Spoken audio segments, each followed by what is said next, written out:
கிறிஸ்துவுக்குள் அன்பானவர்களே, ஆண்டவராகிய இயேசு கிறிஸ்துவின் நாமத்தை சொல்லி உங்களை வாழ்த்தி வரவேற்கிறேன். மீண்டுமாக இந்த காணொலி வழியாக உங்களை சந்திப்பதில் மிகுந்த மனமகிழ்ச்சி அடைகிறேன்.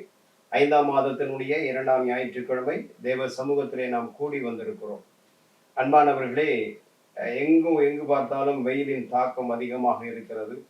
ஆகவே இந்த வெயிலின் தாக்கத்திற்கு நாம் பலியாகாதபடிக்கு காலை மற்றும் மாலை நேரங்களில் வழியிலே செல்வது மிகுந்த பிரயோஜனம் உடையதாக இருக்கும். அது மாத்திரமல்ல அன்பானவர்களே, இந்த வருடத்திலே 4 மாதத்தை கர்த்தர் மிக அற்புதமாக அதிசயமாக நம்மை கடந்து வரும்படி உதவி செய்திருக்கிறார். இப்பொழுதும் கூட போர் சூழல் ஏற்படக்கூடிய ஒரு நிலை இருக்கிறதை நாம் பார்க்கிறோம். எப்பொழுது வேண்டுமானாலும் இந்தியாவுக்கும் பாகிஸ்தானுக்கும் போர் ஏற்படலாம் என்ற ஒரு சூழல் இருக்கிறது. இரு நாடுகளும் ஆயத்த நிலையில் இருப்பதையும் நாம் பார்க்க முடிகிறது. ஆகவே அதற்காக நாம் செபிப்போம். அமைதி நிலவ வேண்டும். இந்த தேசத்திலே ஒவ்வொருவரும் தன்னுடைய உரிமையை விட்டு கொடாதபடிக்கு அனைத்து மக்களும் சமமாக நடத்தப்படக்கூடிய ஒரு சூழல் ஏற்பட வேண்டும் என்று சொல்லி அதற்காக நாம் ஜெபித்துக் கொள்வோம். அன்பானவர்களே, நமது அன்றாட வாழ்விலே அடிக்கடி நாம் சந்திக்கக்கூடிய ஒரு பிரச்சனை என்னவென்று சொன்னால், எது உண்மை, எது பொய், அல்லது எது தவறு, எது சரி, அல்லது எது வதந்தி. போலிகளை கண்டு ஏமாந்து விடாதீர்கள் என்ற விளம்பரங்களை நாம் டிவிகளிலோ அல்லது நியூஸ் பேப்பர்களிலோ அல்லது நாம் பயன்படுத்துகிற கைபேசி செல்களிலோ அந்த விளம்பரம் வருவதை நாம் பார்க்கிறோம். ஒரு வியாபாரி இப்படியாக கூவிக்கொண்டே சொல்லுகிறான், சத்தமிட்டு கொண்டே சொல்லுகிறான், இந்த உலகத்திலே கலப்படமில்லாத பொருள் இதுதான், இதை வாங்கி சாப்பிடுங்கள் என்று அவன் சத்தமிட்டு கொண்டே செல்கிறான். வீதிகள் தோறும் சென்று கொண்டிருக்கிறான். அது என்ன கலப்படமில்லாத பொருள் என்று சொல்லி பார்க்க வேண்டும் என நான் சென்று பார்த்த பொழுது, அது இளநீர் தான், எந்த ஒரு கலப்படமும் இல்லாத ஒரு பொருள் என்று சொல்லி இளநீரை அவன் விற்று சென்று கொண்டிருந்தான். போலிகள் எங்கும் எதிலும் நிரம்பி இருக்கின்றன. உதாரணமாக எடுத்துக்கொள்வோம் என்றால், போலியான மருந்துகள், போலியான டாக்டர்கள், போலியான உணவு வகைகள் மற்றும் எல்லா பொருட்களிலும் இந்த போலிகள் இருப்பதை நாம் பார்க்க முடியும். மனிதருடைய வாழ்விலும் கூட மனிதர்களா இருப்பவர்களும் கூட சில பேர் போலிகளாக இருப்பதை நாம் பார்க்க முடிகிறது. அது மனிதருடைய போலித்தன்மை, அந்த குணங்கள் மிக ஆபத்தானவை என்பதை நாம் புரிந்து கொள்ள வேண்டும். நிஜமா நிழலா என்ற கேள்வி, அந்த கேள்விக்கு உள்ளாக மறைந்து கிடக்கக்கூடிய உண்மை அல்லது எச்சரிப்பின் செய்தியை நமக்கு அது சுட்டி காட்டக்கூடியதாக இருக்கிறது. அல்லது மறைந்து கிடக்கக்கூடிய உண்மையை நாம் புரிந்து கொள்ளும்படி அழைக்கப்படுகிறோம்.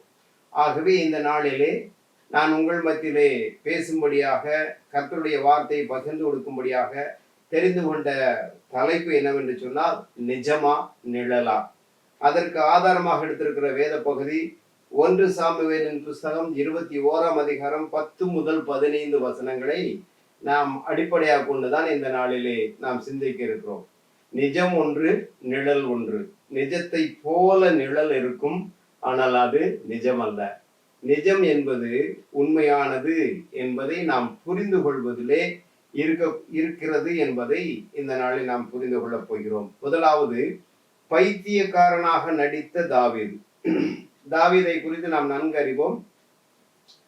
அவன் இஸ்ரவேல் தேசத்திலே அரசனாக நியமிக்கப்பட்டான். அந்த சமயத்திலிருந்து சவுலினால் அவனுக்கு பல கஷ்டங்கள், அவன் நாடு கடத்தப்பட்ட ஒரு இக்கட்டான ஒரு சூழ்நிலையிலே அவன் இருக்கிறான். ஆகவே அவன் பாதுகாப்பு தேடி அண்டை நாடாகிய காத் தேசத்திற்கு ஓடி போனான். ஆனால் அந்த நாட்டிலும் அவனது நிலை இன்னும் மோசமானது. வாசிப்போம். 1 சாமுவேல் 21ஆம் அதிகாரம் 12 மற்றும் 13 வசனங்களை வாசிக்கிற போது, இந்த வார்த்தைகளை தாவீது தன் மனதிலே வைத்துக்கொண்டு காத் தேசத்து காத்தின் ராஜாவாகிய ஆசீசுக்கு மிகவும் பயந்து அவர்கள் கண்களுக்கு முன்பாக தன் முக நாடியை வேறுபடுத்தி அவர்களிடத்தில் யுத்தம் கொண்டவன் போல காண்பித்து வாசற்கதவுகளிலே கீறி கொண்டிருந்து தன் வாயிலிருந்து நுரையை தன் தாடியில் விழப்பண்ணி கொண்டிருந்தான். தாவீது அழகுள்ளவன், அவன் பார்ப்பதற்கு அழகாக இருக்கக்கூடியவன். அவன் யாருக்கு பயப்படுகிறான்? அருகாமையில் இருக்கக்கூடிய தேசத்திற்கு அவன் ஓடி தப்பித்துக் கொள்ளலாம், சவுலுக்கு தப்பித்துக் கொள்ளலாம் என்று ஓடுகின்ற பொழுது, அந்த தேசத்திலே ஒருவேளை நம்மை கண்டுகொள்வார்களோ என பயந்து அவர்களிடத்திலே பித்தம் கொண்டவன் போல அல்லது பைத்தியம் கொண்டவன் போல அவன் நடிக்கிறான். கதவுகளிலே நின்று தன்னை கீறி கொண்டவனாக அங்கே தன் வாயிலிருந்து நுரை தள்ளி நிற்பவனை போல அங்கே காட்சி அளிக்கிறான். யாருக்கும் தெரியாமல் சில நாட்கள் தலைமறைவாக இருக்க வேண்டும் என்று சொல்லி அங்கே சென்ற இடத்திலே அவன் இப்படிப்பட்ட ஒரு இக்கட்டான நிலைமையில் மாட்டிக்கொண்டான். பைத்தியன் பிடித்தவன் போல நடித்தாலும் இவன் தாவீது என்பதை அந்த காது தேசத்து மக்கள் அறிந்திருந்தார்கள். காரணம் என்னவென்று சொன்னால், தாவீது கொன்றது 1000, சவுல் கொன்றது 1000, தாவீது கொன்றது 16,000 என்று இஸ்ரவேல் மக்கள் பாடின அந்த பாடல் எல்லா இடங்களிலும் பரவியது போல தாவீதை அவர்கள் அடையாளம் கண்டு கொண்டார்கள். இங்கே தாவீது தன்னுடைய நிஜ ரூபத்தை மறைத்து பைத்தியக்காரன் போல நடித்தது சரியா அல்லது தவறா? அவசரமான அல்லது ஆபத்தான சூழ்நிலைகளில் இப்படி வேஷம் போட்டு நடிப்பதில் ஒரு குறைவும் இல்லை என்று நாம் சொல்லக்கூடுமா? யோசித்து பார்ப்போம். இதை தவறு என்று யாரும் சொல்ல முடியாது என்றாலும், ஆனால் அதில் கவனிக்க வேண்டிய மற்றொரு பொருளும் அல்லது மற்றொரு செய்தியும் இருக்கிறது. இப்படிப்பட்ட சூழ்நிலைகளில் நாம் மாட்டிக்கொள்ளாமல் ஜாக்கிரதையாய் இருக்க வேண்டியது அவசியமாய் இருக்கிறது.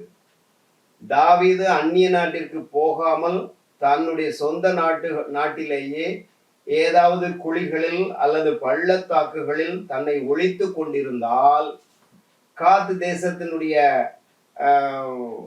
அரசன் இவனை கனம் பண்ணி இருக்கக்கூடும், இவனுக்கு மரியாதை செலுத்தி இருக்கக்கூடும். ஆனால் அவன் அங்கே தப்பி சென்று பைத்தியக்காரனை போல அவன் வேஷமடைந்தான் என்று சொல்லி பார்க்கிறோம். தாவீது பைத்தியக்காரனாக மாறினான் என்று அங்கே நாம் பார்க்க முடிகிறது. ஆனால் அது சரியல்ல. அதற்கு பதிலாக அந்த இக்கட்டான சூழ்நிலைகளில் தன்னுடைய தேசத்திலேயே அவன் மறைந்து கொள்வானேயானால் பக்கத்து நாட்டு அரசனும் அவனை மதிப்பான் என்பதிலே சந்தேகமில்லை. இரண்டாவது, கிபியோனியர்களின் தந்திரமான நாடகம். இங்கே யோசுவா ஏமாற்றப்படுகிறான். எப்படி ஏமாற்றப்படுகிறான் என்றால், யோசுவாவினுடைய வீர தீர செயல்களை கேள்விப்பட்ட கிபியோனிய குடிமக்கள் அவனோடு ஒரு ஒப்பந்தம் செய்யும் மறைமுகமான நோக்கத்தோடு ஒரு நாடகத்தை நடத்தினார்கள்.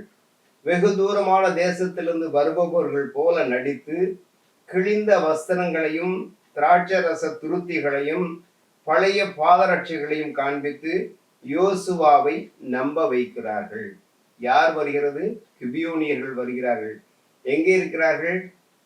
இருக்கக்கூடிய தேசத்திற்கு மிக அருகாமையில் இருக்கக்கூடிய மக்கள் தூரத்திலிருந்து வருவது போல தங்களை மாற்றிக்கொண்டு நாடகம் நடித்து கொண்டு அங்கே அவனை ஏமாற்ற வைத்தார்கள், அல்லது ஏமாற வைத்தார்கள், அல்லது நம்ப வைத்தார்கள். அதை நம்பி யோசுவா என்ன செய்கிறான் என்றால், அவர்களோடு ஒரு உடன்படிக்கையை செய்து விடுகிறான். 3 நாள் சென்ற பின்புதான் இந்த கிபியோனியர்கள் வெகு அருகாமையில் உள்ளவர்கள் அல்ல, நமக்கு பக்கத்திலே இருக்கக்கூடியவர்கள் என்ற நிஜத்தை அவன் கண்டுகொள்கிறான்.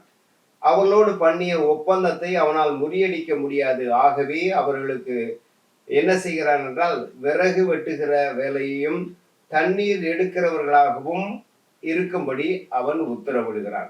ஆக தான் செய்து கொண்ட உடன்படிக்கையை மீற முடியாததினாலே அவர்களை விறகு வெட்டுபவர்கள் போலும் தண்ணி எடுக்கிறவர்கள் போலும் அங்கே அவன் பணி அமர்த்தினான் என்று பார்க்கிறோம். யோசுவா எவ்வாறு ஏமாந்தான் என்று பார்க்கிற பொழுது, தோற்றத்தின்படி தீர்ப்பு செய்யாதிருங்கள் என்ற வேத வசனம் எவ்வளவு உண்மையாய் இருக்கிறது என்பதை யோசித்து பார்ப்போம். இந்த வழக்கத்துல சொல்லுவோம்ல, வெளுத்ததெல்லாம் பால் என்றும் மின்னுவதெல்லாம் பொன்னல்ல என்று நாம் யோசித்து முடிவெடுக்க வேண்டும். எது நிஜம், எது நிழல், எது உண்மை, எது பொய் என்பதை நாம் புரிந்து கொள்ள வேண்டும். இப்படிப்பட்ட சந்தர்ப்பங்களில் நாம் எப்படி இருக்க வேண்டும் என்றால், வினாவை போல, பாம்பை போல வினாவுடையவர்களாக இருக்க வேண்டும். யோசுவா எப்படி ஏமான் என்று பார்க்கிற பொழுது வாசிப்போம். யோசுவாவின் புஸ்தகம் 9ஆம் அதிகாரம் 14ஆம் வசனத்திலே, அப்பொழுது இஸ்ரவேலர்கள் கர்த்தருடைய வாக்கை கேளாமல் அவர்களுடைய கிபியோனியர்களுடைய போஜன பதார்த்தத்தில் சிறிது வாங்கி கொண்டார்கள். பாருங்க, ஆண்டவர் அவங்களோட சம்பந்தம் கலவாதங்க, அவங்களோடு எந்த தொடர்பும் வைத்துக் கொள்ள வேண்டாம் என்று சொன்ன பொழுது, இஸ்ரவேலர் கர்த்தருடைய வாக்கை கேளாமல் கிபியோனியர்களுடைய போஜன பதார்த்தத்தை வாங்கி கொண்டார்கள். ஆகவே அங்கு அவன் ஏமாற்றப்படுகிறான். கர்த்தருடைய சமூகத்திலே விசாரிக்காமல் ஒரு காரியத்தை நாம் செய்வோமையானால் நிச்சயமாக தவறு நடக்க வாய்ப்பு இருக்கிறது. தவறித்தான் போகும் என்பதிலே சந்தேகமில்லை. ரோம சாம்ராஜ்யத்தை ஆண்ட மார்க்ஸ் அரேலியஸ் என்ற ஒரு அரசன் சொல்லும்போது, சுயநலம், பெருமை, நன்றி கெட்ட மக்கள், பொய் சொல்லும் தன்மையுடைய மக்கள், இப்படிப்பட்ட மக்களை நான் சந்திக்க போகிறேன். இப்படிப்பட்ட மக்களை நான் பார்த்து ஆச்சரியமோ அல்லது பீதியோ அடையவில்லை. ஏனென்றால் இப்படிப்பட்ட மனிதர்கள் இல்லாத உலகத்தை என்னால் கற்பனை கூட செய்து பார்க்க முடியாது என்று அவன் சொல்கிறான். எனவே யோசுவா செய்த தவறை நாமும் செய்யாதபடிக்கு எச்சரிக்கையாக இருப்போம். தீர்மானத்திற்கு முன் முழங்கால் யுத்தம் செய்வோம். ஆண்டவரிடத்திலே விசாரிப்போம். சுய புத்தியில் நாம் முழுமையுமாக சாயாமல் ஆண்டவரிடம் ஆலோசனை கேட்போம். வெளுத்ததெல்லாம் பால், மின்னுவதெல்லாம் பொன் என்று சொல்லி நாம் நம்பி ஏமாந்து விடாமல் ஆண்டவருடைய சமூகத்திலே நம்மை தாழ்த்தி அவருடைய சித்தத்திற்கு ஒப்பு கொடுப்போமேயானால் எது நிஜம், எது நிழல் என்பது நாம் புரிந்து கொள்ள முடியும். மூன்றாவது காரியம், சவுல் ராஜாவினுடைய மாய்மாலம். இது நாம் அனைவருக்கும் தெரிந்த ஒரு விஷயம். என்னவென்றால், சவுல் ஆண்டவர் சவுலிடத்திலே சொல்கின்ற பொழுது, அமலேக்கியரோடு யுத்தம் செய்து அவருடைய ஆடு மாடுகளையும் ஆண் பெண்களையும் அனைவரையும் சங்காரம் பண்ணி போடு அல்லது சங்காரம் செய்ய வேண்டும் என்று ஆண்டவர் அவனுக்கு கட்டளையிட்டார். ஆனால் அவன் செய்தது என்ன? எல்லா ஆடு மாடுகளையும் கொல்லாமல் அவன் என்ன செய்தான்? முதல் தரமானவற்றை எடுத்து மறைத்து வைத்துக் கொண்டான். சாமுவேல் தீர்க்கதரிசியை பார்த்து, ஆண்டவர் சொன்னபடியே நான் எல்லாவற்றையும் செய்து முடித்தாகிவிட்டது, நான் முடித்து விட்டேன் என்று சொன்ன போது ஆடு மாடுகள் அது தன்னுடைய சத்தத்தை கொடுத்து, நாங்கள் இங்கே இருக்கிறோம், சவுல் ராஜா பொய் சொல்கிறார் என்று அவைகள் சாட்சி சொன்னன. ஆயினும் சவுலுடைய வார்த்தையில் கொஞ்சம் உண்மை இருக்கிறது, கொஞ்சம் பொய்யும் இருக்கிறது என்பதை நாம் புரிந்து கொள்ள முடியும். இது மிகப்பெரிய தலைவலி நமக்கு. ஏனென்றால் கொஞ்சம் நிஜம், கொஞ்சம் பொய், எதை நம்புவது, எதை நம்பாமல் இருப்பது. ஆக இது நமக்கு மிக கடினமான ஒரு காரியம். எது உண்மை, எது பொய், எது சரி, எது தவறு, எது நிஜம், எது நிழல் என்று அறிவது நமக்கு கடினமாக இருக்கும் என்பதில் சந்தேகமில்லை. கண்களால் காண்பதும் பொய், காதால் கேட்பதும் பொய், தீர விசாரிப்பதே மெய் என்று நமக்கு சொல்லப்பட்டிருக்கிறது. அன்பானவர்களே, சவுல் சாமுவேலிடம் பொய்யை சொன்னாலும் உண்மையை பகுத்தறியக்கூடிய ஆவியை அவன் பெற்றிருந்ததினால் அவன் அந்த உண்மையை புரிந்து கொண்டான். அவன் செய்த தவறை புரிந்து கொண்டான். இந்த தவறை சுட்டி காட்டி ஆண்டவரிடத்திலே அவன் கேட்கிற சவுலிடத்திலே சாமுவேல் கேட்கிற பொழுது, ஏன் இந்த ஆடுகளை வைத்திருக்கிறாய், ஒழித்து வைத்திருக்கிறாய் என்று கேட்ட பொழுது, ஆண்டவருக்கு பலி செலுத்துவதற்காக நான் வைத்திருக்கிறேன் என்று சொன்ன பொழுது, சவுல் சொன்ன வார்த்தை என்னவென்று பார்ப்போம். ஏனால் பலியை பார்க்கிலும் கீழ்ப்படிதலே முக்கியம் என்று சொல்லி அங்கே சொல்வதை பார்க்கிறோம். இப்படித்தான் இந்த உலகத்திலே மாய்மாலத்தை நாம் கண்டு, அவர்களுடைய பேச்சு நடவடிக்கைகளை கண்டு நாம் ஏமாந்து விடுகின்றோம். ஆனால் மிக தெளிவாக, மிக தீர்மானத்தோடு, சுய பலத்தின் மீது சாயாமல் ஆண்டவருடைய சித்தத்தின்படி நாம் முடிவுகளை எடுக்க வேண்டும். முடிவுகளை எடுக்கின்ற பொழுது தீர விசாரித்து அதனை சரி என கண்டு அதன் பின்பாக நாம் முடிவெடுக்க வேண்டும். இன்றைக்கும் கோர்ட்ல பிரதிவாதிகளுடைய வாதங்களை கேட்ட பின்பாக இதில் எது சரி எது தவறு என்பதை கேட்டு விசாரித்து அதற்கு பின்பாகத்தான் தீர்ப்பளிக்கிறார்கள் என்பதை நாம் அறிவோம். அன்பானவர்களே, சவுல் ராஜாவுடைய மாய்மாலம் இங்கே பொய்த்து போனது. இந்த உலகத்துல இன்னும் அநேக மக்கள் அநேக காரியங்களிலே போலிகள் இருக்கத்தான் செய்கின்றன. நம்புபவர்களை கழுத்தறுக்கக்கூடிய சூழல்களும் இருப்பதை நாம் பார்க்கிறோம். அன்பானவர்களே, அப்படிப்பட்ட காரியங்களிலே நாம் பாம்பை போல வினாவுடையவர்களாக மிக ஜாக்கிரதையோடு இருக்க வேண்டும். தீர்மானங்கள் அல்லது எது உண்மை எது பொய் என்பதை கண்டுகொள்வதற்கு ஆண்டவருடைய சமூகத்திலே அமர்ந்து கற்றுக்கொள்ள வேண்டும் என்பதிலே சந்தேகமில்லை. கர்த்தர் தாமே இந்த காரியங்களை ஆசீர்வதிப்பார். நாம் ஜெபம் செய்வோம். நல்ல தகப்பனே, அருமையான வேலைக்காக ஸ்தோத்திரம். ஆண்டவரே, இந்த ஓய்வு நாளிலே உமது சமூகத்திலே அமர்ந்து ஆண்டவர் இந்த உலகத்துல எது நிஜம் எது நிழல் என்பதை நாங்கள் புரிந்து கொள்ள எங்களுக்கு உதவி செய்தீர். நிஜத்தை போல நிழல் இருக்கிறது, ஆனாலும் ஆண்டவரை நிஜமாகாது என்பதை நாங்கள் அறிந்திருக்கிறோம் சுவாமி. அதை நாங்கள் மிக தெளிவாக புரிந்து கொள்வதற்கு ஆண்டவருடைய சமூகத்தில் அமர்ந்து முழங்கால் யுத்தம் செய்ய வேண்டும் என்றும், ஆண்டவருடைய ஆலோசனைக்கு எங்களை ஒப்படைக்க வேண்டும் என்றும், அவருடைய ஆலோசனையின் பேரிலே நாங்கள் தீர்மானங்களை எடுக்க வேண்டும் என்று சொல்லி நாங்கள் கற்றுக்கொண்டோம். அதற்காக உமக்கு நன்றி செலுத்துகிறோம்.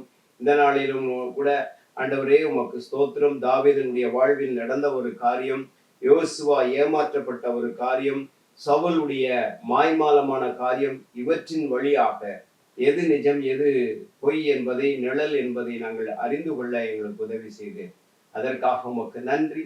கோடான கொடி ஸ்தோத்திரங்களின் துதிகளையும் எடுக்கும் மீட்பெரும் இரட்சகருமாயிருக்கிற கிறிஸ்துவின் வழியாக வேண்டுகிறோம் எங்கள் நல்ல பிதாவே, ஆமென்.